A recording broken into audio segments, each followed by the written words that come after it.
Jerome Brown was humiliated and thrown out of an exclusive salon simply because his skin was the wrong color. But that insult was only the beginning. His world turned upside down when he opened his own salon and proved that not only could he survive, but he could also overcome the system that had tried to break him for centuries. Racial hatred, social rejection, and the constant struggle with himself were his daily reality, until one encounter turned everything upside down. What happened next will astonish even the most jaded. But let's go back to the beginning. Jerome Brown, a young black barber, stood in front of the prestigious Kingsman Barbershop, renowned in the city for its impeccable reputation. This place was a symbol of success, where celebrities and members of the elite got their haircuts. For Jerome, it was a chance to witness how the high-end industry operated, and perhaps one day create something similar. He took a deep breath to calm his nerves and walked in. As soon as Jerome crossed the threshold, he was enveloped in luxury. Gleaming mirrors, expensive furniture, and impeccably dressed staff. Everything looked perfect, but the atmosphere suddenly shifted. Conversations stopped, and the staff began throwing quick, judgmental glances his way. He could feel the air in the room grow heavier. Jerome approached the reception desk. Behind it stood a middle-aged man with an arrogant expression, who didn't even bother to smile. Jerome politely said, "Hello, I'd like to book a haircut." The man quickly looked him up and down, as if assessing an item on display, and then responded with indifferent disdain, "Sorry, we're fully booked." Jerome glanced around. Several chairs were obviously free, and a few stylists were just standing around, chatting. Trying not to show how hurt he felt, Jerome asked, "Is it possible to book for another day?" But the receptionist didn't even look him in the eye, continuing to shuffle papers at the desk. "We don't serve people like you," he said coldly, in a tone that instantly wiped out all of Jerome's efforts to stay composed. Inside, everything flipped upside down for Jerome. He felt his throat tighten with anger and humiliation, but he knew he couldn't afford to lose his temper here, in this place. He swallowed, gathering the last remnants of his pride, and quietly said, "Understood." Turning around, he slowly headed for the exit, feeling the disdainful stares of the staff and clients on his back. As Jerome stepped outside, his heart pounded. He paused for a moment to catch his breath, but emotions overwhelmed him. Thoughts raced through his mind. Why me? Why did this happen to me? The humiliation hit him again, harder this time, and for the first time in a long while, Jerome felt doubt creeping in. He had spent his whole life working to become the best in his field, but this incident showed him just how deep the chasm of racial discrimination ran. Walking past storefronts and noisy streets, he no longer noticed anything around him. The only thing he could hear was the receptionist's voice saying those words, "We don't serve people like you." That day became a turning point for him. But deep down, Jerome felt that this was just the beginning of his journey. After the incident at Kingsman, Jerome returned home with a heavy heart. An inner conflict consumed him. On one side, there was anger. On the other, deep disappointment. Maybe I really don't belong here, he thought, sinking onto the worn-out couch in his small apartment. The entire evening he tried to shake off the intrusive thoughts, but the memory of the receptionist's words wouldn't leave him. He was angry not only at those who denied him the right to be seen as an equal, but also at himself for letting the situation hurt him so deeply. The next day, Jerome went to visit his mother. It was his routine. Whenever things went wrong, he turned to her for advice.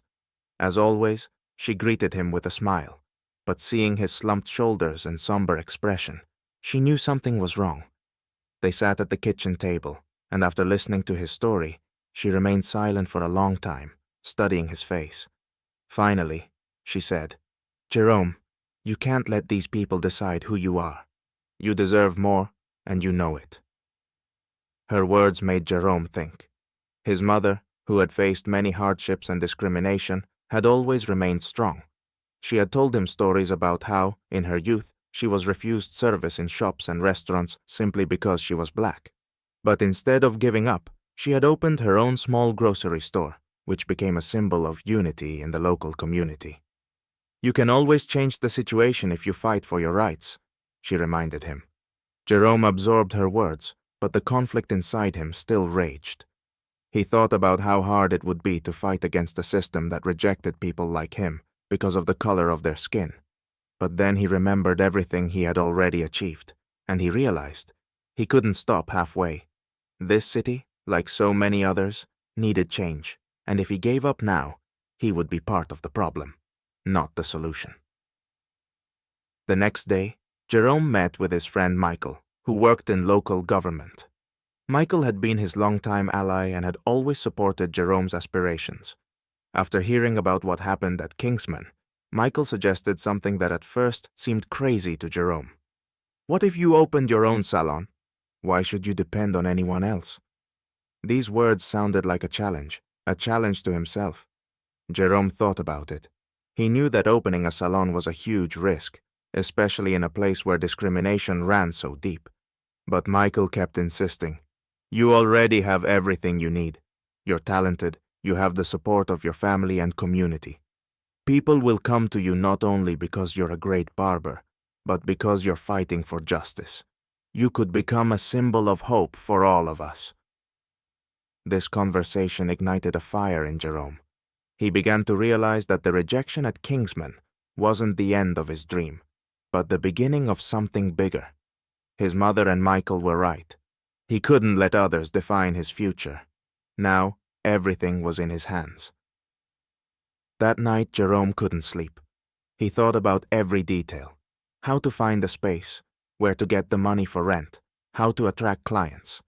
The inner conflict gradually subsided, giving way to determination. Now he knew that his next step wasn't just about opening a salon, but about resistance. In the following days, Jerome actively searched for ways to make his dream a reality. He called every possible bank, studied rental ads, and met with potential partners. But the reality quickly hit him.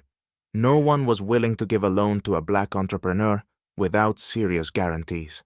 Rejections came one after another, and despite his inner resolve, Jerome began to feel the pressure mounting once again. One evening, Michael came by Jerome's apartment.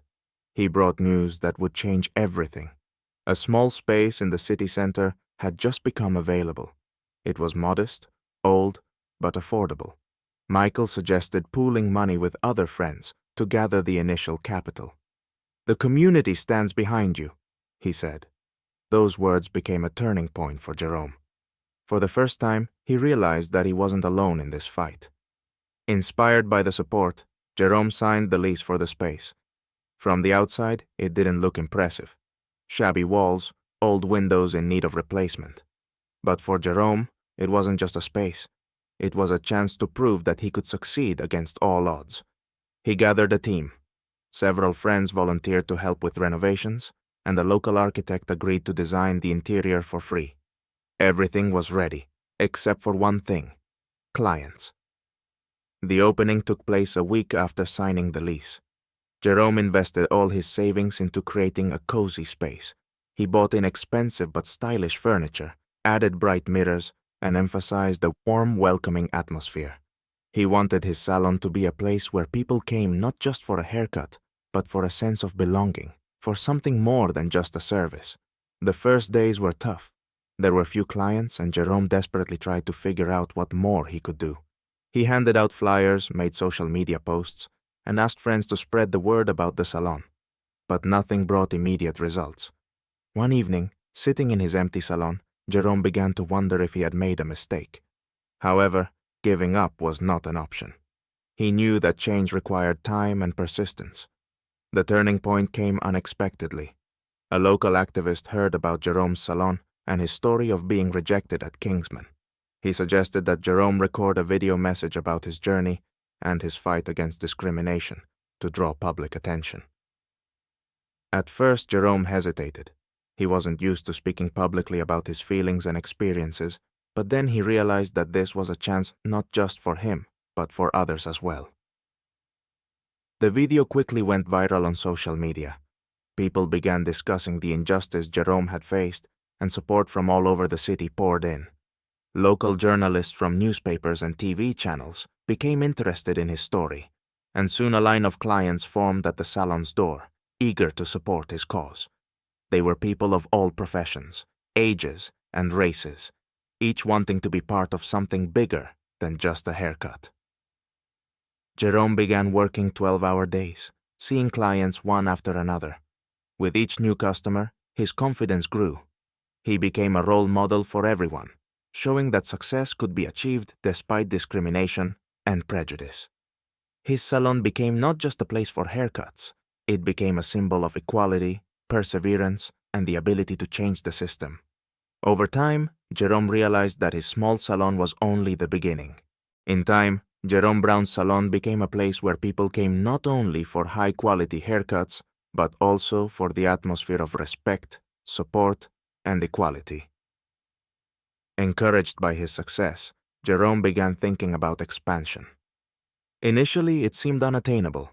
Just a few months ago, he had doubted he could even attract clients, but now his schedule was booked weeks in advance. Recognizing that his salon had become a true community center, he decided it was time to open a second branch. After discussing plans with Michael and other friends, Jerome devised a strategy. They raised a small amount through crowdfunding, where dozens of people, moved by Jerome's story, contributed donations. This wasn't just a business project, it was a true show of solidarity. In time, Jerome opened a second, then a third branch in neighboring areas. His salons became known as a place for everyone, where every client felt comfortable and welcome, regardless of skin color or social status. The turning point came with an unexpected encounter. One morning, a man walked into one of Jerome's salons and Jerome immediately recognized him. It was the owner of that very Kingsman Barbershop where he had once been refused service. Of course, the man didn't recognize Jerome, but he had come with a proposal. Jerome's salon chain had become so popular that Kingsman was losing clients, especially after the social media buzz. The owner proposed a partnership, discussing the possibility of a franchise or even a business merger. As Jerome listened to this man, he remembered that day when he was so rudely turned away, and how hard it had been to climb out of that pit of despair. But now, in front of him was a different Jerome, a successful entrepreneur who had not only built a thriving business, but also changed the way the community perceived itself. "Thank you for the offer," Jerome replied, maintaining his calm and professionalism. "But I prefer to go my own way." It was his final decision. He knew that his success was the result of his own efforts, and he didn't want to tie himself to people who had once deemed him unworthy.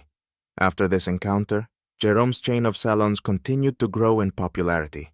He became not just a business owner, but a community leader. People, inspired by his story, were motivated to pursue their dreams despite the challenges. Jerome began participating in various community projects, creating support programs for young Black entrepreneurs. His salons became not only a business platform, but also an active participant in community life. Meanwhile, the owner of Kingsman was forced to close one of his branches. His business could no longer compete with Jerome's salons, where the focus was not only on excellent haircuts, but also on respect for every client. Jerome's story concluded with a triumph that changed not only his life, but the lives of many others. He proved that systemic discrimination, no matter how deep, could be defeated with unity, perseverance, and self-belief. This journey became his personal victory and a symbol of the fact that the fight for justice could lead to real change.